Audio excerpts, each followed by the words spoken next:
ओम नमो भगवते वासुदेवाय। ओम नमो भगवते वासुदेवाय।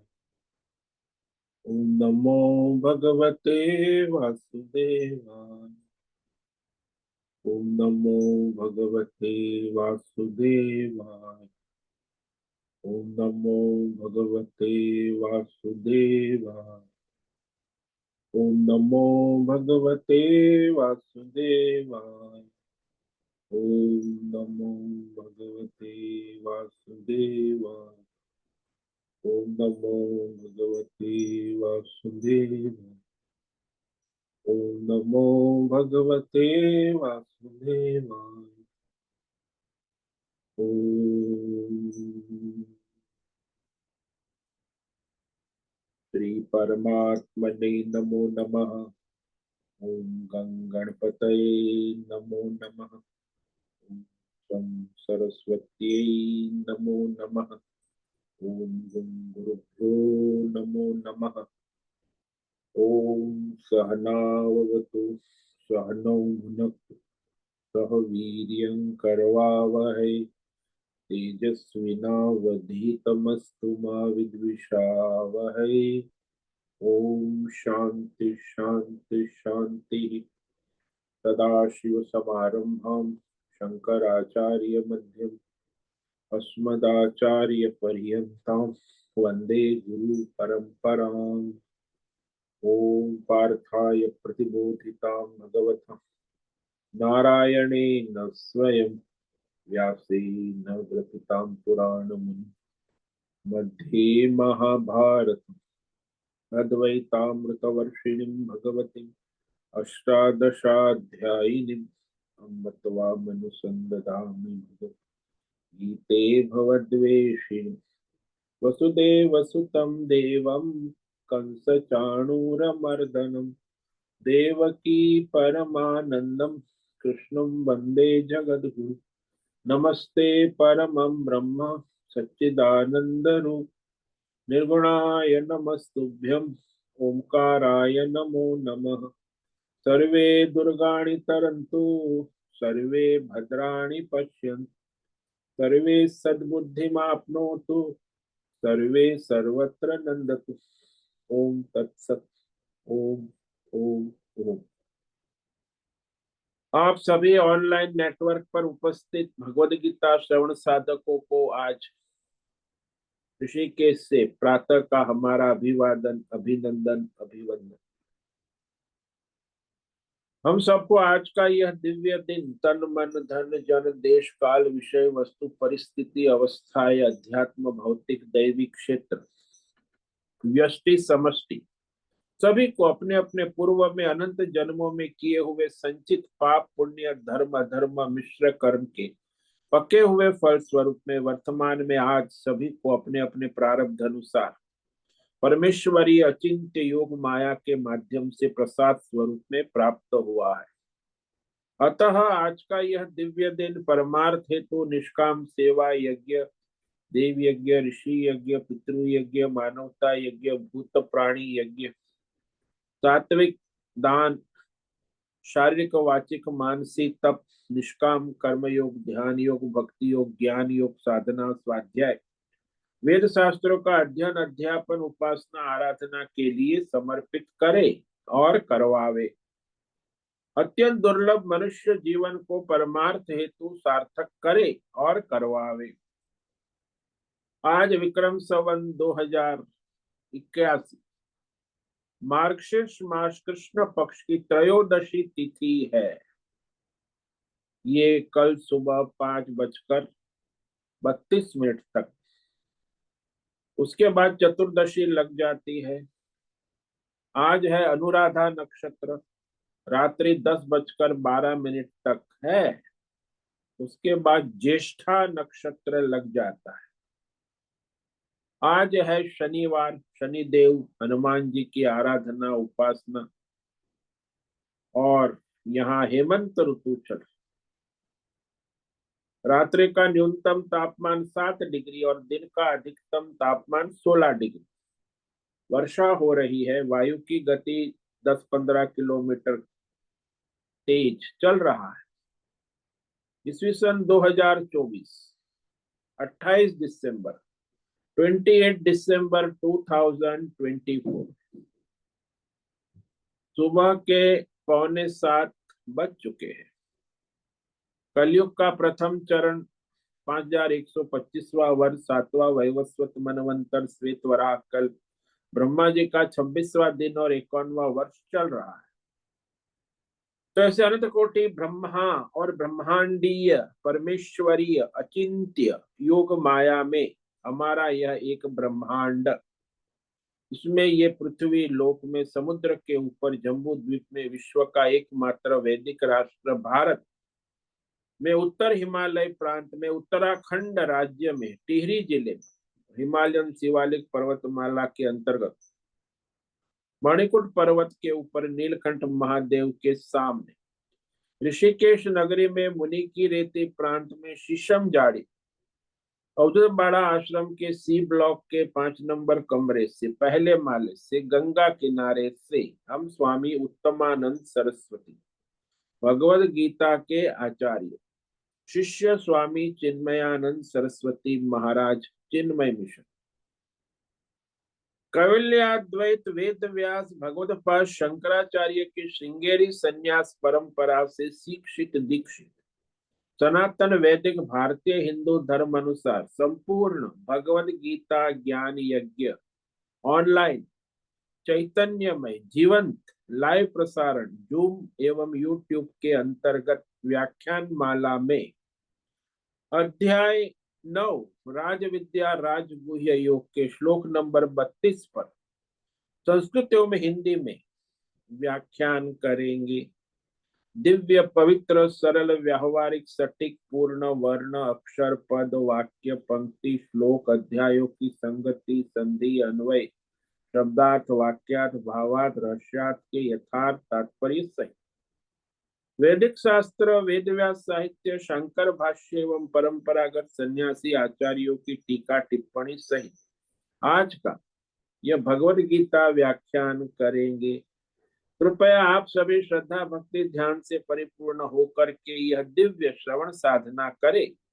इसमें से कुछ ग्रहण करे, कुछ धारण करे, कुछ अपने जीवन में चरितार्थ करे और उसमें निरंतरता लाए। अपनी अपनी आध्यात्मिक भौतिक दैवी अशांति द्वंद्व मोह विक्षेपों से रहित होकर के और धार्मिक और शास्त्रीय परंपरागत भ्रम भ्रांतियों से रहित होकर के अपने अपने शरीर इंद्रिय प्राण मन वचन कर्म और बुद्धि से एक रूप एकाग्र होकर के शुद्ध सात्विक सूक्ष्म भगवत विवेक बुद्धि करे। वेद शास्त्र एवं आचार्य परंपरा अनुसार विवेक बुद्धि करे। पुनः पुनः इस व्याख्यान का श्रवण करे, मनन करे, चिंतन करे, लेखन करे, प्रचार प्रसार करे, लिंग भजे, ग्रुप में शेयर करे, अपना और सबका परम कल्याण करे और करवावे। ओम तत्सत। ओम ओम ओम। तो कल हमने श्रीमद् भगवद गीता अध्याय 9 राज विद्या राजगुह्य योग के श्लोक नंबर 31 पर विवेक विचार किया था, जिसमें भगवान कहते हैं जो भक्त यदि समर्पित हो जाता है तो तुरंत ही वो धर्मात्मा हो जाता है। क्षिप्रम भवति धर्मात्मा शाश्वत शांतिम निगच्छति कौन्तेय प्रतिजानीहि न मे भक्त प्रणश्यति। तो दुरात्मा कामात्मा धर्मात्मा हो जाता है। भगवान की अनन्य भक्ति और उस भक्ति में बुद्धि उसकी दृढ़ हो चुकी है। क्षिप्रम भवति धर्म, तुरंत वर्तमान में ही वह धर्मात्मा बन जाता है। जैसे एक शेर का बच्चा था, सिंह, वो भेड़ के बच्चों के साथ मिल गया। अब वो भेड़ के बच्चों के साथ मिल गया तो भेड़ की तरह चलने लगा। वो भेड़ में उसका तो उसी के साथ दूध भी पीता था, वहीं जो रह धीरे धीरे बड़ा होने लगा तो उसका तो शरीर तो सिंह था ना,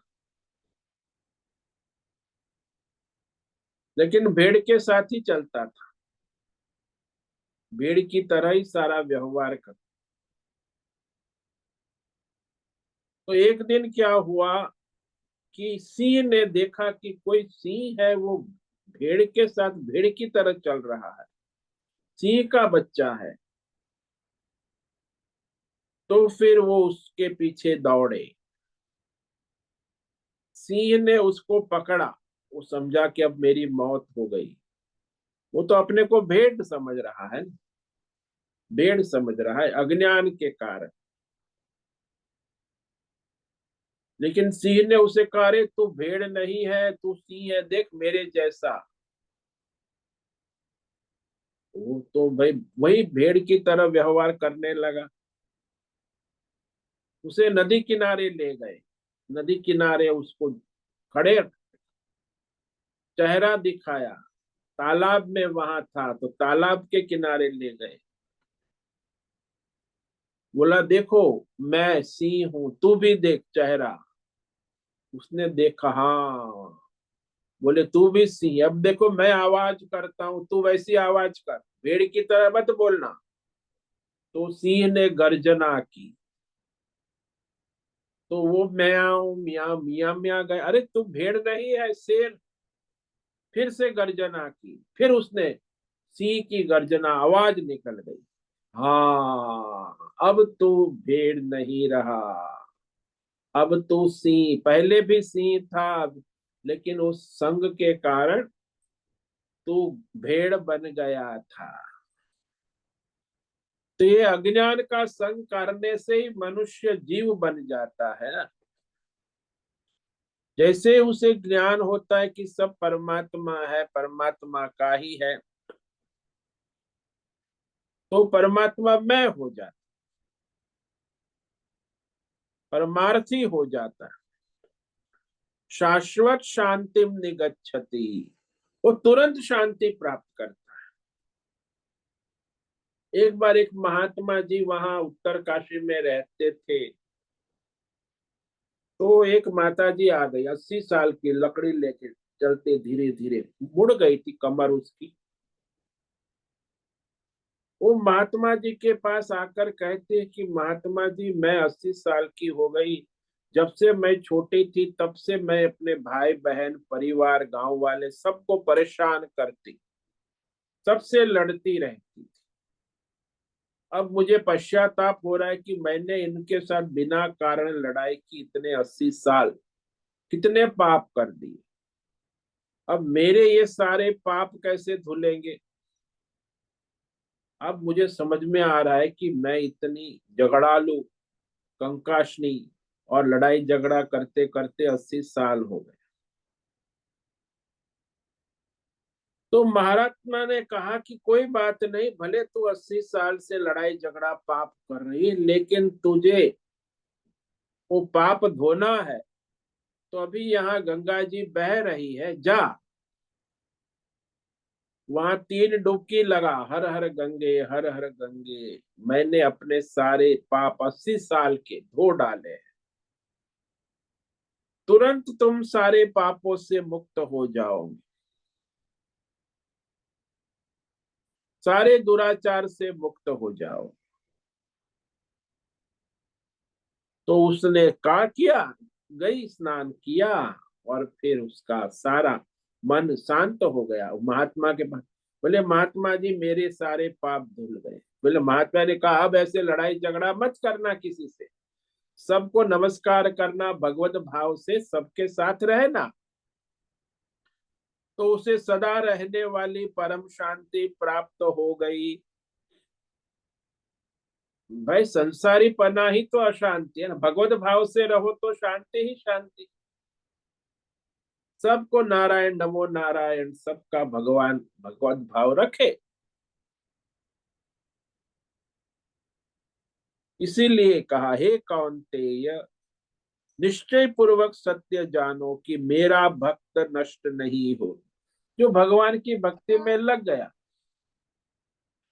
प्रति जानी, भगवान विशेष कह रहे हैं, निश्चित प्रतिज्ञा कि जो मुझे समर्पित हो गया, निष्काम भक्त है, अनन्य भक्त है, जिसने अपना अंतरात्मा, अपना सर्वस्व भगवान को समर्पित कर दिया है, उसका कभी नाश नहीं हो सकता है। नाश मतलब मैंने कहा ना, नाश यानी नष्ट धातु है, न दिखना। कोई चीज जो दिखती नहीं है तो हमसे उसका नाश हो गया। ऐसे भक्त को कभी यह न दिखे, न भासे कि सब कुछ वासुदेव है, परमात्मा ही है। यह संभव नहीं। सब कुछ वासुदेव है, परमात्मा, ऐसा ही उसे अनुभव हो जाता। इसीलिए कहा, परमार्थ दर्शन किसी समय भी हो जाए, कभी प्रारब्ध के अनुसार होता है, परंतु वापस वो अपने परमार्थ भाव में आ जाते हैं। तो उसकी बुद्धि निरंतर ये सब परमात्मा में है, वासुदेव सर्वमिति स महात्मा। परमात्मा की जो वृत्ति है, प्रवृत्ति है, वो निरंतर भगवत वृत्ति और प्रवृत्ति बनी रहती। वो कभी उससे उसका विस्मरण नहीं होता, क्योंकि उसने अपने अंतरात्मा को परमात्मा को समर्पित कर दिया ना। वह कभी भी, कहीं भी, सदा सर्वदा सर्वत्र सब में परमात्मा को ही देखता है।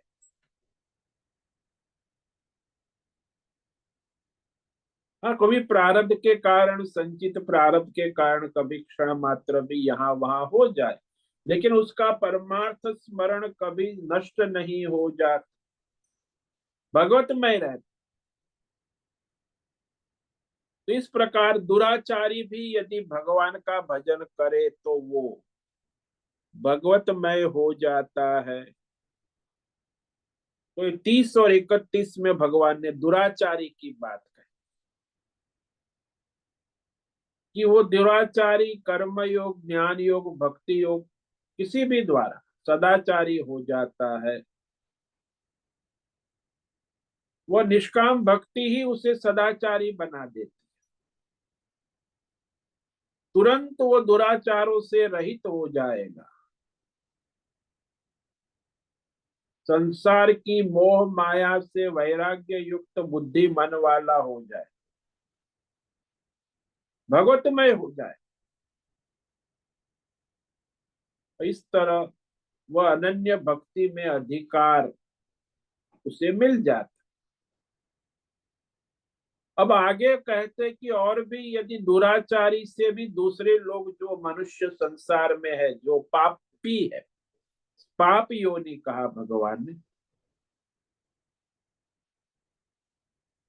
वो भी यदि भगवान का कर्म भक्ति करते हैं तो वो भी भगवतमय हो सकते हैं। संचित प्रारब्ध के अनुसार वह जो बने हैं वर्तमान में, कोई स्त्री है, कोई वैश्य है, कोई शूद्र है, अपने संचित पाप के कारण इस योनि में उनका जन्म हुआ है, वर्तमान में जन्मे, वो भी यदि भगवान को समर्पित हो जाए प्रारब्ध के अनुसार, उनकी भक्ति जागृत हो जाए, तो वो भगवान के भगवत स्वरूप को प्राप्त कर लेते हैं। अब वही आगे कह रहे हैं कि भगवान की शरणागति से कोई भी मनुष्य भगवतमय हो सकता है, कभी भी कहीं भी परम गति प्राप्त कर सकता। वो परम गति प्राप्त करने योग्य बन जाता है। अब ये श्लोक नंबर 32 में, स्त्री वैश्य और शूद्र भी यदि भगवत आराधना करे तो भी परम गति को प्राप्त हो सकते हैं। माम ही पार्थ व्यपाश्रित्य ये स्युपापयोनयः स्त्रियो वैश्यास्तथा शूद्रा तेऽपि याति पराम गतिम्।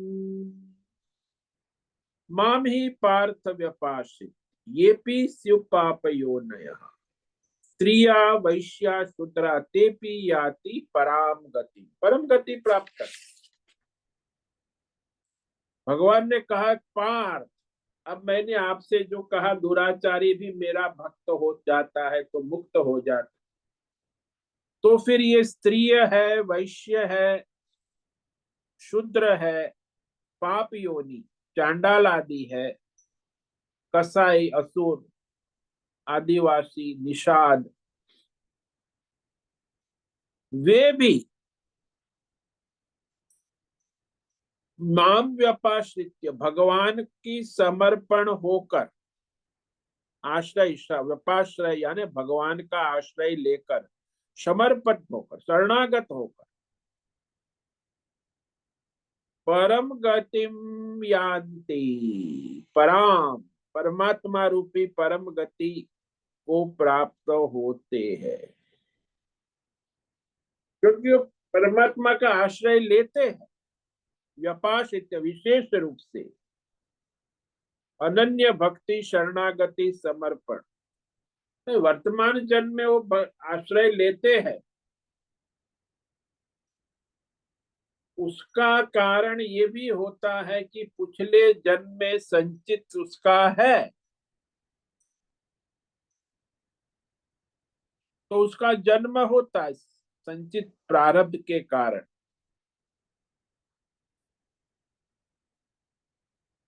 तो मनुष्य स्त्री योनि में, वैश्य, शूद्र और पाप योनि में जाता है,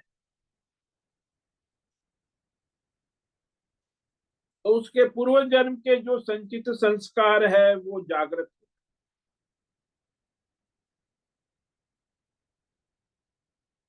यहाँ स्त्रियों में हम देखते हैं कि ये बहुत सारे नाम है, अत्यंत प्राचीन में देव होती है, शबरी है, जनक की गुरु सुलभा है, द्रौपदी है, कुंती है, गार्गी है, मैत्रेय,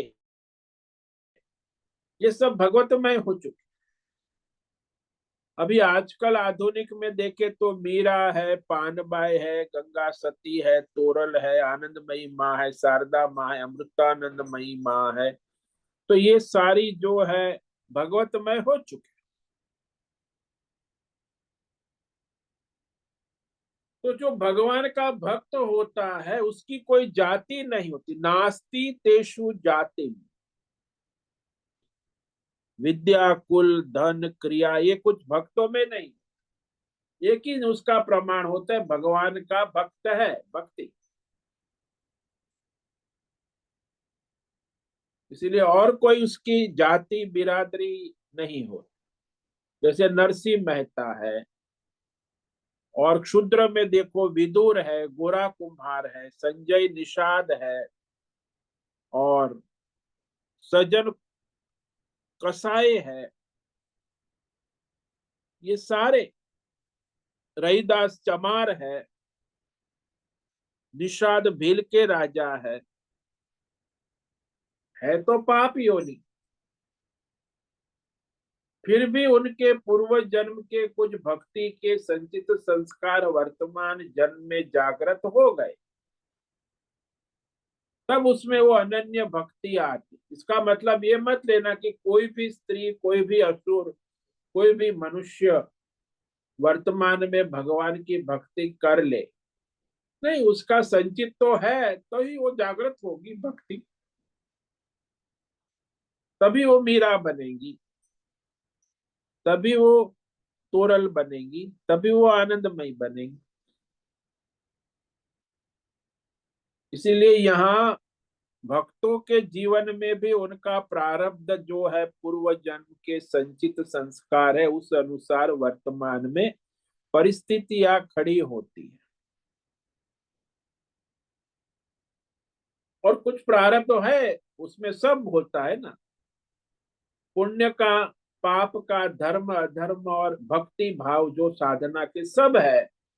पुण्य का उदय होगा प्रारब्ध तो फिर उसे पुण्य का फल मिलेगा, सुख। पाप का उदय तो दुख मिलेगा। और भक्ति का प्रारब्ध जग तो भक्ति भाव जागृत हो जाएगा। तो जैसे संचित है ईश्वर निर्धारित करता है, उस अनुसार वर्तमान में उसे वह वर्तमान में भक्ति भाव प्रकट हो जाता है। अब यहाँ भगवान ने कहा स्त्री वैश्य शूद्र, ये जो योनियां है, जन्म है, ये संचित पाप के कारण वर्तमान में उनका जन्म हुआ है।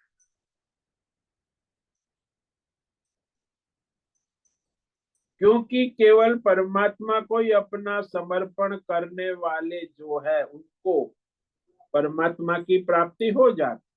अब इनमें से ये कोई भी परमात्मा को समर्पित हो जाता है इस जन्म में, तो ऐसा मत समझना कि वो ऐसा इसी जन्म में हो गया, उसने पूर्व जन्म में भक्ति की है, तभी उसने वर्तमान में भगवान की समर्पण शरणागति स्वीकार कर भगवान को ही एकमात्र आश्रय समझकर, सर्वव्यापक सर्वत्र विद्यमान परमात्मा ही एकमात्र आश्रय है, उसी की समर्पित शरणाभाव रह जाते। जैसे आप रामायण पढ़ो, रामायण में सब पात्र बहुत सारे हैं ना, तो सारे पात्र जो है किसको समर्पित है? बोले राम को समर्पित। एक ही आश्रय, एकमात्र राम। रामायण में सब आश्रय राम, लक्ष्मण भी राम के आश्रय है, समर्पित है। भरत, शत्रुघ्न, फिर कौशल्या, दशरथ, कैकेयी, सब। यहाँ तक कि रावण है वो भी राम का शत्रु है, राम का ही स्मरण करता है, शत्रुता से करता। विभीषण है राम का भक्त है, तो राम के आश्रय समर्पित है, एकमात्र आश्रय राम। तो रामायण में सबका आश्रय केवल राम है। रामायण में एक ही सर्वव्यापक तत्व है, सर्वत्र विद्यमान राम ही परमात्मा, उसी का आश्रय सब लेते हैं। तो उसमें रामायण में सबकी परम गति मिलती है। और जिसको इस प्रकार का विवेक हो जाए कि सारा भगवान का ही है, भगवान सर्वव्यापक सर्वत्र विद्यमान है और उन्हीं का शासन है, सत्ता है, उसी के आश्रय में सारा पिंड ब्रह्मांड चल रहा है, वैसे सबका एकमात्र आश्रय परमात्मा ही है, तो उसे ऐसी विवेक बुद्धि हो गई तो उसे परम गति मिलती है।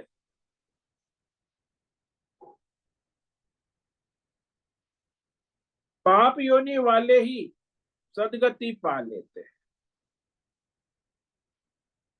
क्योंकि मनुष्य का वर्तमान जन्म कोई वर्तमान नहीं है ना, संचित अनेक जन्मों के पाप के कारण जहां जन्म होता है उस योनि को पाप योनि कहते हैं।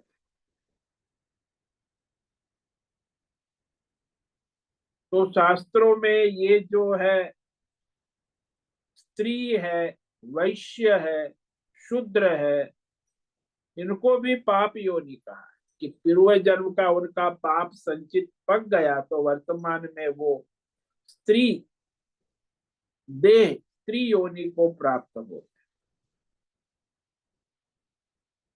शास्त्रों में कहा है स्त्री जो होती है उसकी बुद्धि अविद्या, अज्ञान, कामना, राग, आसक्ति से दूषित रहती,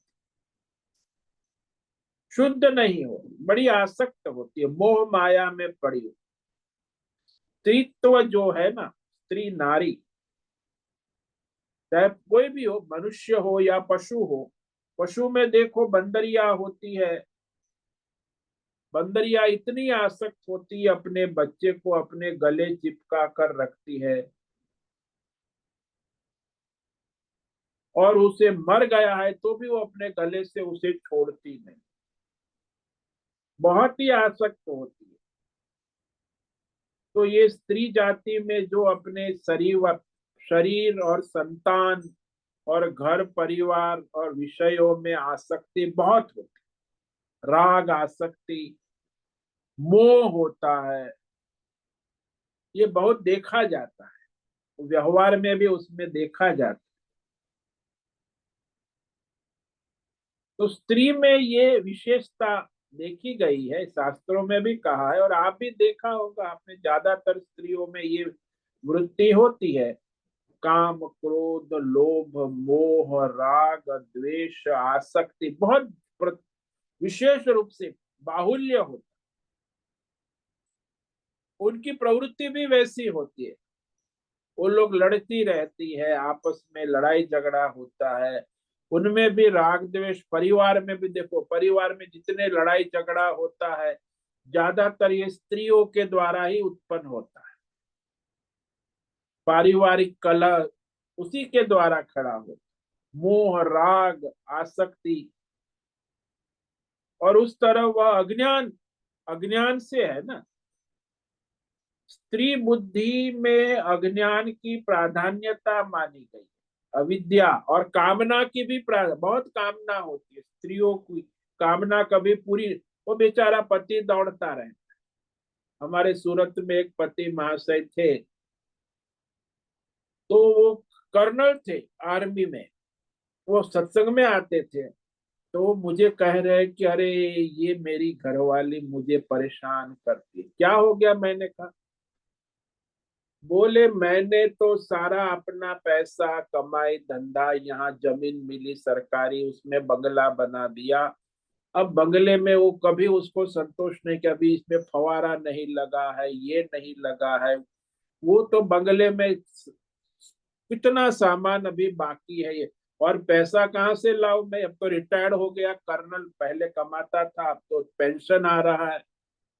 लेकिन इसकी इच्छा कामनाएं कभी पूरी नहीं होती। मैं तो परेशान हो गया। मैंने कहा करमल साहब, इनका तो स्वभाव ही ऐसा होता है, ये कभी इनकी कोई कामना, चाहे भौतिक हो चाहे सांसारिक हो, कभी समाप्त नहीं होती। क्योंकि देह वासना बहुत है ना, इंद्रिय भोग वासना बहुत है। तो उसमें ज्यादातर देखा जाता है स्त्रियों में जो है इंद्रियों का संयम, मन का संयम, वाणी का भी संयम नहीं देखा जाता। आप तो कुछ भी बोल देती है, कोई संयम नियम बहुत कम। हाँ, ऐसे कोई हजारों में एक आध दो होती है, लेकिन ज्यादातर तो वाणी का भी संयम नहीं होता। बुद्धि में तो विवेक होता है, अविद्या बुद्धि, समझाने के बाद भी समझ में नहीं आता है, ऐसी बुद्धि होती। तो स्त्रियों में संसार में ज्यादातर 90% आप देख लो, 95% देख लो, अज्ञान, कामना, राग, आसक्ति की मात्रा अधिक देखी जाती है।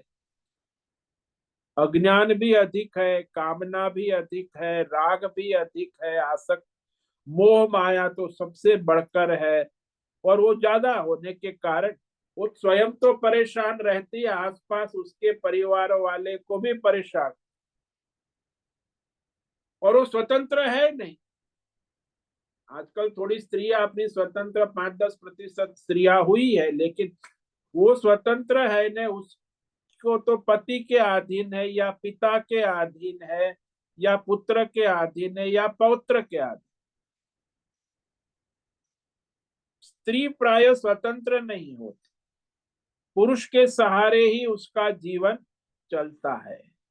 जैसे आप जंगल में जाओ तो किसी न किसी पेड़ के सहारे ही, वो लता है, वो अपने आप सीधी खड़ी नहीं रह सकती। लता हमेशा पेड़ों के सहारे बढ़ती है, ऊपर पेड़ों के ऊपर ही बढ़ती है। ऐसे ही ये स्त्री जो है कभी अपना स्वतंत्र खड़ी नहीं रह सकती, वो पुरुष के सहारे बढ़ती है, बिना सहारे के नहीं रह सकती।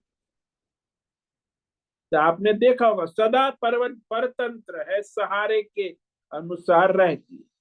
आजकल एक नया जमाना आ गया है कि स्त्रियां जो है थोड़ा पैसा कमाने लगी है, फिर भी वो स्वतंत्र नहीं है। हाँ, अर्थ के बारे में, लेकिन उसकी स्वतंत्रता भी पराधीनता, गुलामी, क्योंकि वो भोग प्रधान है। वो पैसे का कोई धर्म कार्य करने वाली नहीं, धर्म कर्म करने में उसकी रुचि नहीं होगी। वो भोग में करेंगी, संग्रह करेंगी, और इस तरह उसका व्यर्थ खर्च हो जाएगा। तो थोड़ा आर्थिक कमाई करने वाली स्त्रियां भी, वैसे धर्म करने वाली बहुत कम। धर्मचारिणी स्त्रियां मिलना 5-10% ही होती दुनिया में, 5% समझो, ज्यादा से ज्यादा। बाकी सारी कामचारिणी, काम, उसकी कामना वासना कभी समाप्त ही नहीं होती। वो कोई भी वासना, खाने की वासना, सेक्स की वासना, भोग की वासना, संग्रह की वासना, वासना ही वासना। इसीलिए वो परमार्थ में उसका होता ही नहीं, मन लगता ही नहीं है।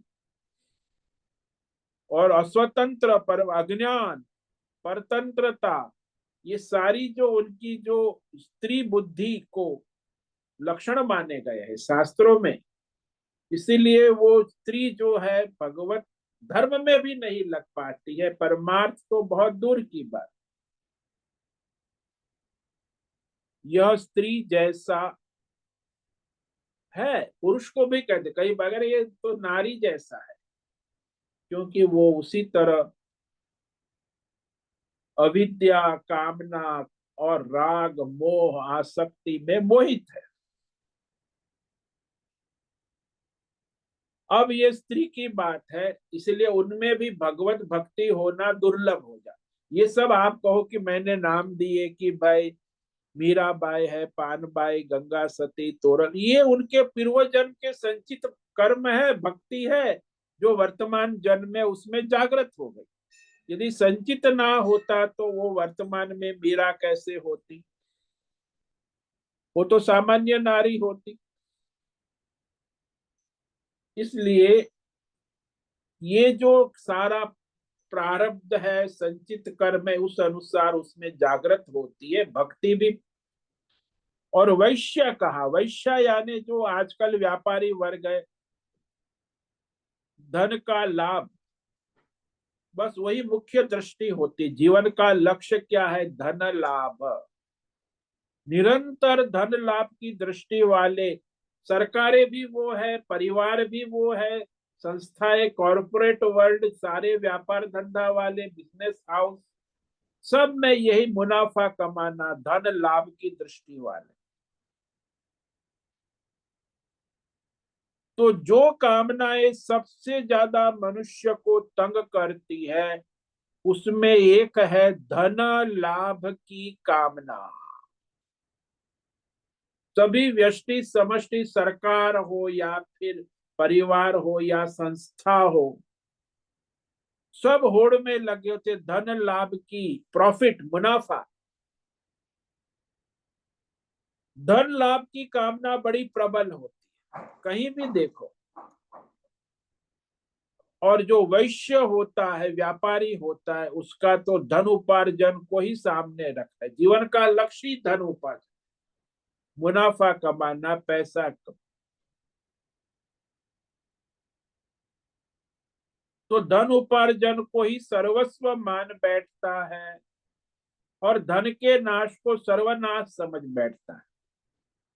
तो उसकी बुद्धि है धन प्रधान है, इसलिए उसको वैश्य कहते हैं। वैश्या, हाँ, यहाँ वैश्या शब्द भगवान ने बहुवचन में कहा है, बहुवचन, भौतिकवादी, जड़वादी, अर्थवादी। तो अर्थ के सिवा और कुछ उसकी बुद्धि चलती ही नहीं है।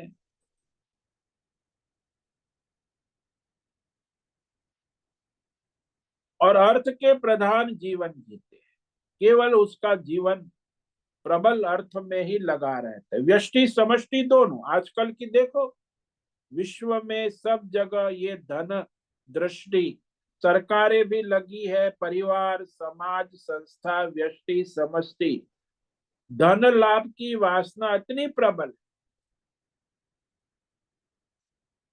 सारी व्यक्ति या सारे संसार या सभी परिवार, सभी लोग यही समझते हैं कि धन के बिना काम नहीं चलता। छाती ठोक कर कहते, अरे पैसे के बिना कैसे चलेगा। यदि धन के लाभ के बिना काम नहीं चलता, यह उनकी बुद्धि में दृढ़ संस्कार संकल्प रहेगा, तो भगवान के प्रति अनन्य भक्ति भाव कैसे हो सकता है। उसका तो भगवान धन ही बन गया, और भगवान की भक्ति कहाँ से करेगा। भगवान के प्रति निष्काम अनन्य भक्ति भाव कैसे प्रकट हो सकता है। उसके लिए तो भाई धन, धन की ही भक्ति है, धन ही सर्वस्व है। धन के बिना उसका जीवन चल नहीं सकता, एक सांस नहीं ले सकता, तो बिना धन के उसका जीवन नहीं हो सकता, तो फिर वो भगवान की भक्ति कैसे करेगा। इसलिए विवेक विचारशील को लगता है कि परमात्मा के बिना काम नहीं चलता। जो विवेकी है सब, कि भाई एक क्षण परमात्मा के बिना नहीं चल सकता, लेकिन इसको तो लगता है कि एक क्षण भी पैसे के बिना नहीं चल सकता। बाहर कहीं निकलेगा तो जेब में पैसे डाल के निकलेगा, कि सब पैसे से ही चलता है सारा संसार, सरकारें भी, सारा संसार पैसे से चलता है, ऐसी उनकी बुद्धि हो गई। अब वो भगवत बुद्धि कैसे होगी। धन लाभ की प्राप्ति तो प्रारब्ध से होती है, ये भी उनको पता नहीं कि ईश्वर के द्वारा मिलता है। चाहे तुम कितना भी धन के लिए व्यापार धंधा उठा पटक करो, जो प्रारब्ध में होगा प्रारब्ध के अनुसार ही धन लाभ होता है। प्रारब्ध का फल देने वाला परमात्मा है। यदि परमात्मा का फल देने वाला न हो, तो प्रारब्ध फल न देवे, तो कहीं यह संसार व्यवस्था ही ना चले। इसलिए सारी व्यवस्था चलती है वो ईश्वर के द्वारा। सबको, किसी को दिन में प्रारब्ध के अनुसार 100 रुपये का लाभ होता है, किसी को 1000 का, किसी को लाख का, वो सब अपने प्रारब्ध के अनुसार व्यवस्था चलती है। तो केवल ये फल देने वाला परमात्मा है, जो सारी व्यवस्था परमात्मा ही कर। लेकिन इनको लगता है कि परमात्मा नाम की कोई चीज है ही नहीं, ये सब पैसे से व्यवस्था हो रही। मैं पैसा देता हूँ, लेता हूँ, मेरा जीवन, खाना पीना, रोटी कपड़ा बाजार सब आता है पैसे से आता। अब वो परमात्मा व्यवस्था कर रहे हैं, वो परमार्थ बुद्धि नहीं। दूध आता है घर में, तो दूध आता है तो कैसे आता है, पैसे से आता है, थैली में आता है। अरे भाई, वो दूध गाय के थन में कौन उत्पन्न करता है, वो व्यवस्था भगवान की है। सारा जो संसार में आप पैसे से खरीदते हो, सब भगवान का बनाया हुआ है। पैसे का बनाया हुआ एक भी वस्तु नहीं है। फिर भी मनुष्य का पैसे से सब कुछ नहीं बनता, एक बूंद दूध भी नहीं बनेगा पैसे से। दूध को बनाने वाले भी परमात्मा है, लेकिन उसकी बुद्धि परमात्मा में जाती नहीं। जो भी दुनिया में हम लोग खरीदते हैं पैसे से, वो सब भगवान का बनाया हुआ है, भगवान का ही है। लेकिन वो भगवत बुद्धि होती नहीं, पैसे की ही बुद्धि होती। तो उसमें फिर धन लाभ कमाने की जरूरत, ये परमात्मा लाभ की आवश्यकता ही नहीं लगती उसे, कि जीवन में धन लाभ ही सर्वस्व है। इसलिए दोनों विरोधी है। जिसको धन लाभ की आवश्यकता लगती है, उसे परमार्थ की कोई मतलब नहीं है। जिसको परमार्थ लाभ की आवश्यकता लगती है, उसे धन लाभ, दोनों परस्पर विरोधी है। इसलिए जो धन के पीछे पड़ा है, उसके परमार्थ हो नहीं सकता, और जो परमार्थ में लगा, उसे धन लाभ से कोई प्रारब्ध से मिल जाएगा, निर्वाह हो जाता। वो धन लाभ के पीछे दीवाना नहीं होता है। अब इस तरह कहने के बाद जो मनुष्य क्षुद्र है तो ये पाप योनि में गिना गया, वैश्य, व्यापार धंधा, धन के पीछे पड़ा है। अब क्षुद्र है वो जो वैदिक संस्कार से रहित है, उसे क्षुद्र कहते शास्त्र में, क्योंकि उनके बुद्धि वेद शास्त्र को धारण करने योग्य नहीं है, वेद शास्त्र का ज्ञान करने में असमर्थ है। इसीलिए जब उन्हें वेद शास्त्र का ज्ञान, परमात्मा का ज्ञान ही नहीं होगा तो परमार्थ कैसे करेगा।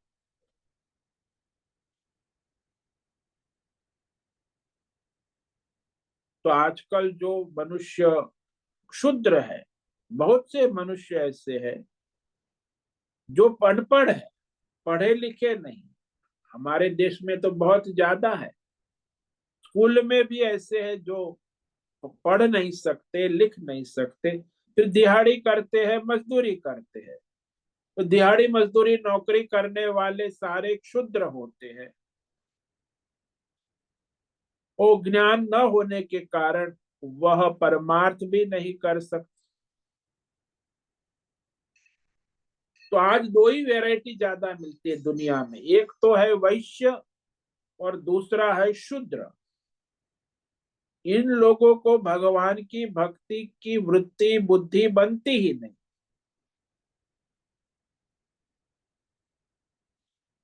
और खासकर जो मनुष्य अपने को, आजकल तो ज्यादातर मनुष्य अपने को विद्वान, ज्ञानी, ब्राह्मण समझते हैं, लेकिन उनका लक्ष्य क्या है?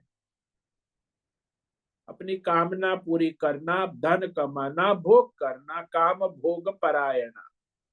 तो चाहे स्त्री हो, चाहे कोई वैश्य हो, शूद्र हो, सबका लक्ष्य अर्थ और भोग प्रधान है ना। तो अर्थ पुरुषार्थ और भोग, काम भोग पुरुषार्थ के कारण धर्म ही नहीं होता। जब कोई धर्म ही नहीं करता है तो परमार्थ कैसे करेगा? इसीलिए भगवान ने उसे भी क्षुद्र कह दिया, ज्ञान से वंचित है। सामान्य लौकिक ज्ञान भी नहीं है, वेद का ज्ञान तो अलग बात। तो जिसे हम अनपढ़ गंवार कहते हैं ना, जो नौकरी चाकरी दिहाड़ी करते, उसे क्षुद्र कहते। वो लोग भगवान का भजन कहाँ करेंगे? हालांकि यहाँ हमारे कोई कोई दृष्टांत है, तो इसका मतलब ये नहीं कि सारे शूद्र भगवान का भजन करेंगे। कोई नहीं करता। आज भी देखो, गोरा कुम्हार था तो वो भगवान का भजन कर, उसके संचित जागृत हो गए भक्ति के। रहीदास चमार था, उसके भक्ति के संस्कार जागृत। एक चमार, उसके बाद कितने चमार हुए जो भक्ति में प्रकट हुए? कोई नहीं। सब चमार लोग उनका फोटो रखते हैं अपने घर में, रहीदास चमार, लेकिन कोई चमार भक्त नहीं हुआ। सजन कसाई था, तो कसाई तो उसके संचित कर्म जागृत हो गए, भगवान का भक्त हो गया। इसीलिए एक दो दृष्टांत देकर सब क्षुद्र भगवान के भक्त हो सकते हैं ऐसा हम नहीं कह सकते। हाँ, उसका संचित जागृत होना आवश्यक। संचित भक्ति है तो वर्तमान में वो जागृत हो जाती। तो आजकल जैसे वैश्य वैसे ही सारे, ये ब्राह्मण भी, क्षत्रिय भी वैसे ही हो, अज्ञान के कारण काम में, अर्थ और काम परायण जीवन जीते हैं और फिर अंत पतित हो जाते हैं। इस प्रकार व्यष्टि समष्टि सारा, जो अर्थ और काम प्रधान जीवन जीने वाले मनुष्य परमार्थ में रुचि नहीं रखते हैं। फिर भी कोई रख लेता है तो उसका मतलब ये हुआ कि उसके संचित भक्ति जागृत हो गई।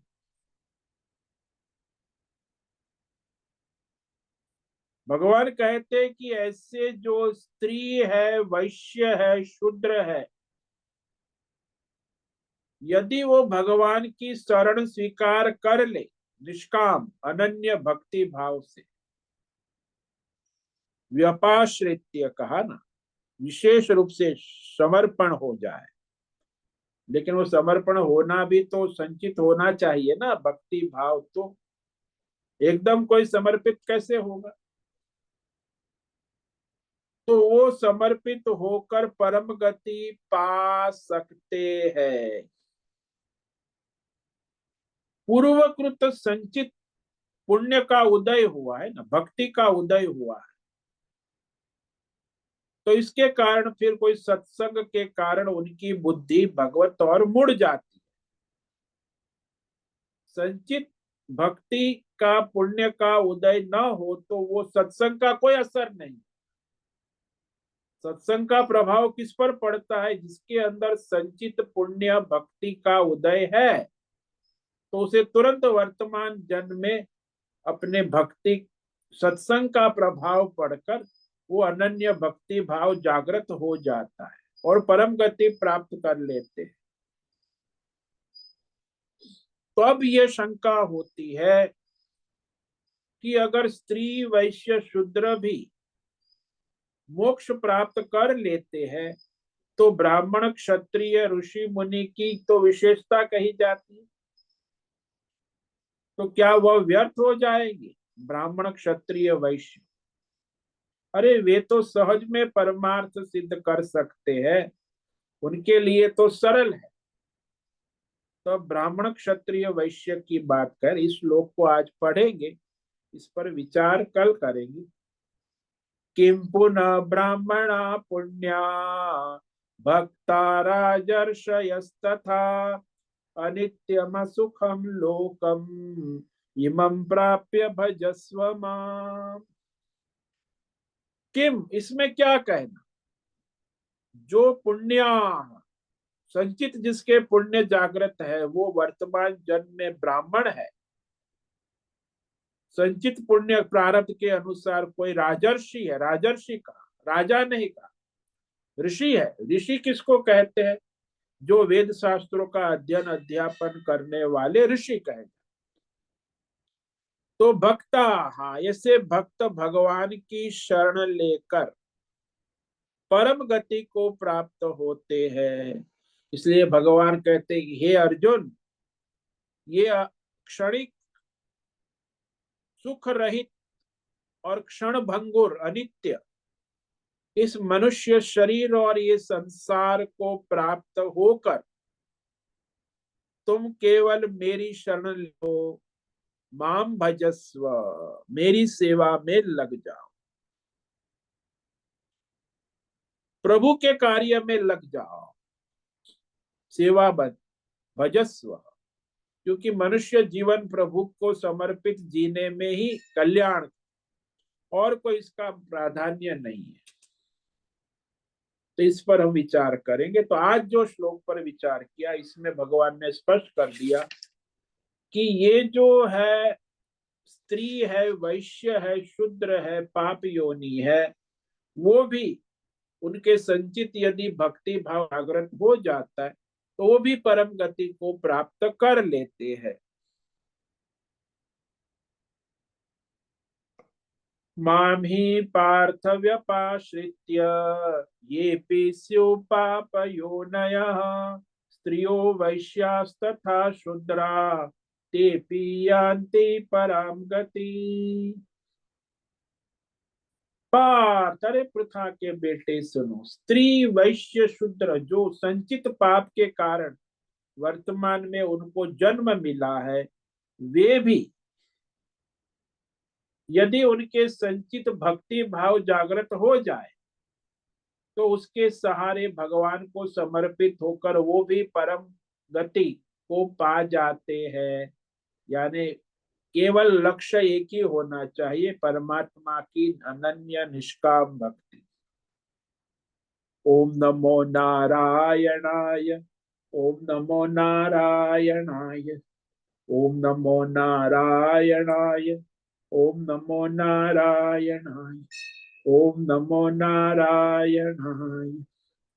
कायेन वाचा मनसेन्द्रियैर्वा बुद्ध्यात्मना वा प्रकृते स्वभावात् करोमि यद्यत् सकलं परस्मै नारायणायेति समर्पयामि।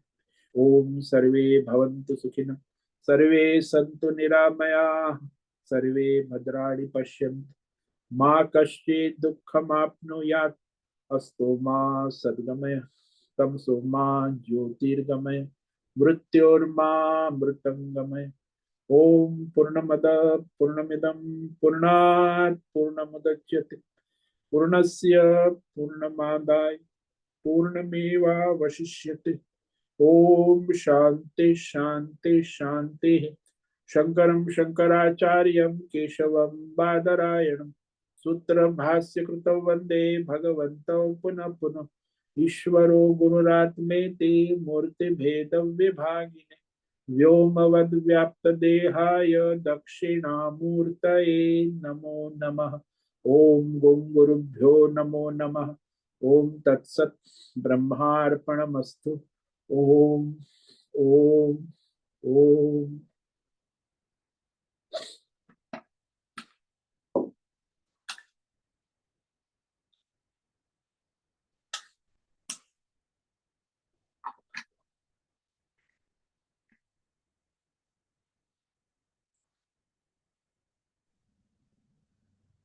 ओम नमो नारायणाय स्वामी जी। हाँ बोलो मित्र। स्वामी जी, आपने समझाया कि हमारी जिंदगी में हमें जो कुछ मिलता है, गुरु कृपा हो या पति हो या जो कुछ है, हमें सब प्रारब्ध के हिसाब से मिलता है। हाँ हाँ, आपका जो संचित प्रारब्ध है उसी हाँ। अनुसार तन मन धन जन बुद्धि पूरा आपका। मतलब लेकिन स्वामी जी, पिछले जन्मों में हमने कुछ अच्छे कर्म किए, हाँ प्रारब्ध भावी प्रारब्ध को हमने तभी क्रिएट किया। तो उसी तरह इस जन्म में भी हमें जिस भी स्थिति में हम हो, लेकिन अपना नेक्स्ट प्रारब्ध हम इस जन्म में क्रिएट कर रहे हैं ना स्वामी जी अभी। हाँ, आप यदि धर्म कर्मार्थ कर रहे हैं, धर्म कर्म तो आपका संचित ये भी तो बन रहा है ना, आगामी कर्म उसको कहते हैं, अगले हाँ। आगामी। हाँ, मतलब हमारा ध्यान उसमें होना चाहिए कि हमारा अब का स्थिति जो कुछ है, लेकिन यानी परमार्थ की तरफ ध्यान देके हमें। हाँ, वो आपको स्वतंत्रता है, सभी को परमार्थ करना है, धर्म करना है, भोग करना है। हाँ। वर्तमान में भी ये प्रारब्ध से जो मिला है उसमें आप जो परमार्थ की स्वतंत्रता का उपयोग कर सकते हैं। हाँ, और ये जो हमें मिला है वो उसको हम बदल नहीं सकते हैं। वो जो हमें हाँ है वो मिला ही है, एक्सेप्ट कर लेने का। हाँ हाँ और लेकिन ये ध्यान रहे का कि हम जो अभी करते हैं वही हमारा फ्यूचर है। फ्यूचर में हाँ जी आगे हाँ हो जी के हाँ जी। फायदा नहीं। अच्छा, तो यहाँ वर्तमान पे। जो कर चुके हो उसका आपका वर्तमान बन चुका है, वर्तमान में जो करोगे वो आपका भविष्य बन जाएगा। और उस पे ध्यान रख के, नहीं तो ऐसा लगता है सब कुछ तो प्रारब्ध है, तो फिर क्या कुछ नहीं करना। नहीं नहीं नहीं, फिर तो आप फिसल गए ना। जो हम्म। वर्तमान आपको मिला है उसका आप उपयोग क्या करते हैं, पुरुषार्थ की मनुष्य को स्वतंत्रता दी है ना भगवान।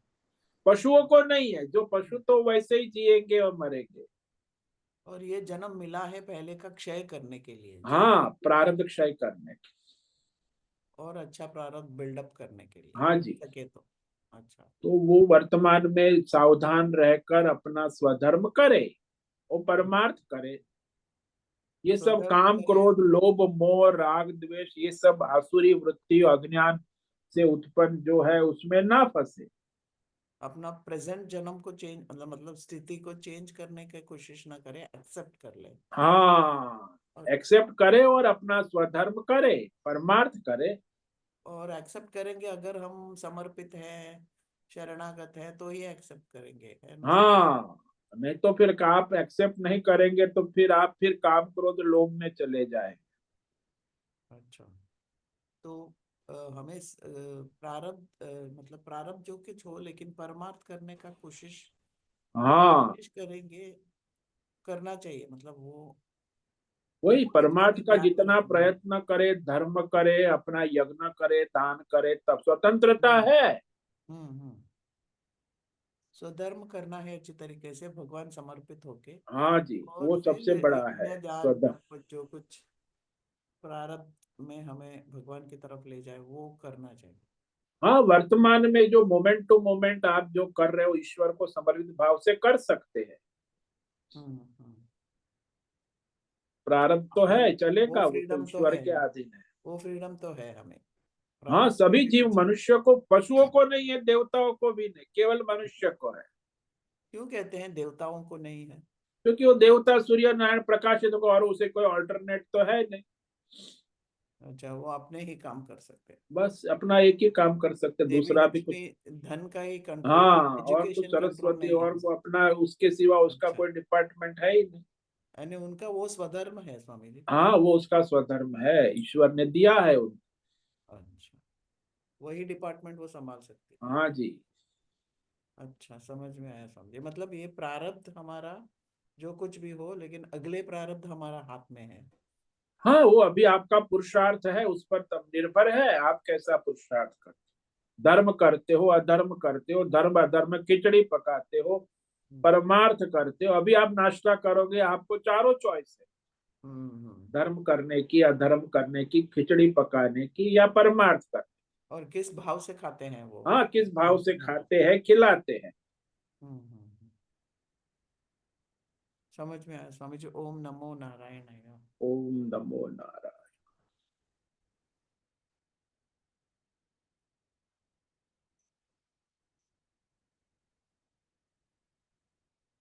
तो आज उपस्थित है आप प्रकाश आनंद दोषा, होस्ट है नैना पुरोहित, अनुराधा जेठे, आशा कोटक, अश्वी आसीमा गुप्ता, भद्रेश पड़िया, दिव्या बेन दवे, जीवी कुमार, हेमा कोटक, इला जोशी, जयंती पांडा, मीरा उच्चिल, मीनाक्षी काले, मोहन, पंकज भट्ट, राजेश मोलकर, राम सेवक यादव, रेशा रथ, संजीवनी, श्रीरंग रानड़े, सुचिता पाटिल, सुनील ठाकुर, उषा मेनन, विशाल बेड़ेकर, अंजलि, अनंत जोशी। तो आज इतने साधक ऊपर, कल रविवार है तो कल सत्संग करेंगे। और इस तरह यह 9वां अध्याय जो है समापन की ओर है। तो अगले सप्ताह फिर 10वां अध्याय प्रारंभ करेंगे। तो सभी साधकों को ओम नमो नारायणाय। नारायण ओम स्वामी नमो नारायण। ओम ओम नमो, नमो नारायण स्वामी जी। सभी ओम नमो साधकों को नारायण ओम स्वामी जी। नमो नारायण। नमो नारायण स्वामी जी। ओम नमो यस नारायण। स्वामी जी, बहुत बहुत धन्यवाद सर। होश से ओम नीचे नमो नारायण स्वामी जी। आज का सत्संग पूर्ण करें। ओम नमो नारायण। आज का ये दिव्य सत्संग हम यही पूर्ण करते हैं। सभी साधकों को ओम नमो नारायण। सभी साधकों को ओम नमो नारायण।